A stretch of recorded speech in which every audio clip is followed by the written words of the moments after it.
আসসালামু আলাইকুম। অষ্টম শ্রেণীর শিক্ষার্থীরা, আজকে আমরা ক্লাসে আলোচনা করব তোমাদের অষ্টম শ্রেণীর বিজ্ঞান বইয়ের বিজ্ঞান বিষয়ে প্রশ্নপত্র নিয়ে। এই প্রশ্নতে কি কি থাকছে এবং এই প্রশ্নের উত্তর কিভাবে দেবে সেই সম্পর্কে আজকে আমরা আলোচনা করব। তাহলে প্রিয় শিক্ষার্থীরা, আমরা সর্বপ্রথমেই জেনে নেই এই অষ্টম শ্রেণী বিজ্ঞান বইয়ের 2024 সালে বার্ষিক পরীক্ষায় আমাদের যে সিলেবাসটি দেওয়া হয়েছে তা হলো, এখানে অভিজ্ঞতার নাম, সংশ্লিষ্ট বিষয়বস্তু অনুসন্ধানী পাঠ। আমাদের প্রথমে থাকছে যাযাবর পাখির সন্ধানে অধ্যায় 7 সূর্য, পৃথিবী ও চাঁদ 7.1 থেকে 7.63 এবং অধ্যায় 11 ভৌগোলিক স্থানিক সময় এবং অঞ্চলসমূহ 11.1 থেকে 11.6 পর্যন্ত। অধ্যায় 12 চুম্বক 12.1 থেকে 12.4 পর্যন্ত। 2 এ বলা হয়েছে সবুজ বন্ধু। অধ্যায় 4 কোষ বিভাজন ও তার রকম ভেদ 4.1 থেকে 4.3। 5 অধ্যায়ে উদ্ভিদের কোষ তাদের বিশেষত 5.1 থেকে 5.4। অধ্যায় 10 জীবের শ্রেণীবিন্যাস পদ্ধতি 10.1 থেকে 10.22।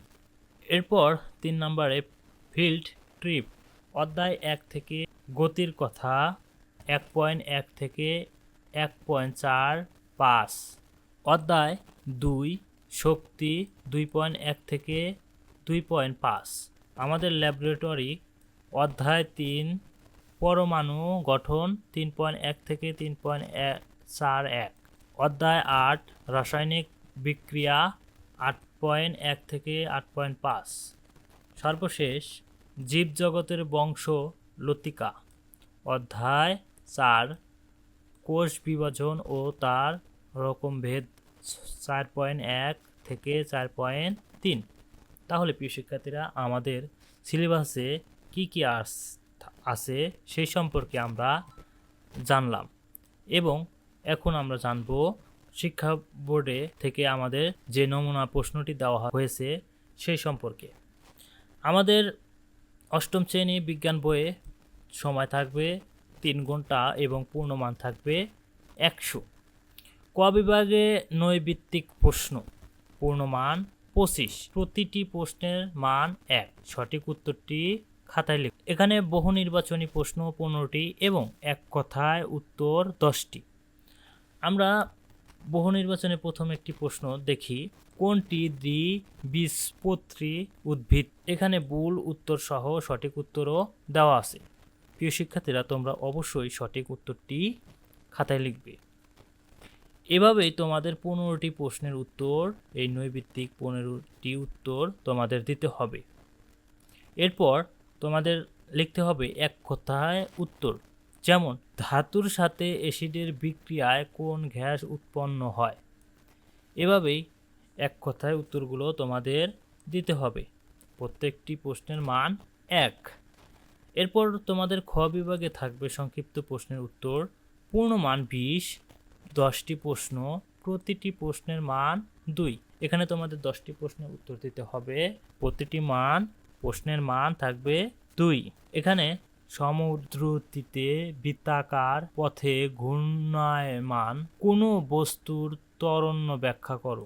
এভাবেই তোমরা এই 10টি প্রশ্নের উত্তর দিবে।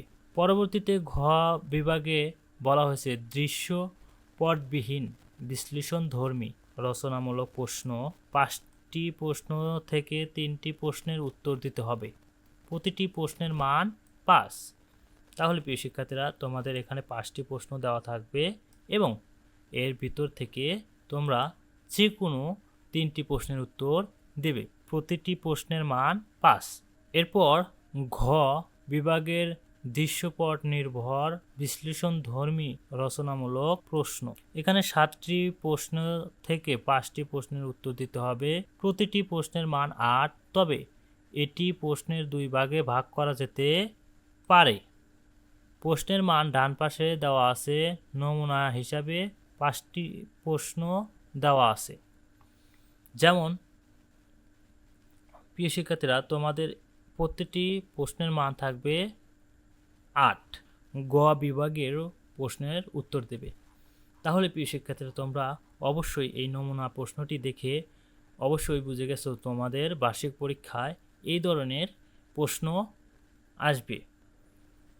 পরবর্তী প্রশ্নের নমুনা সম্পর্কে জানার আহ্বান জানিয়ে এখানে শেষ করছি। তোমরা সবাই ভালো থেকো।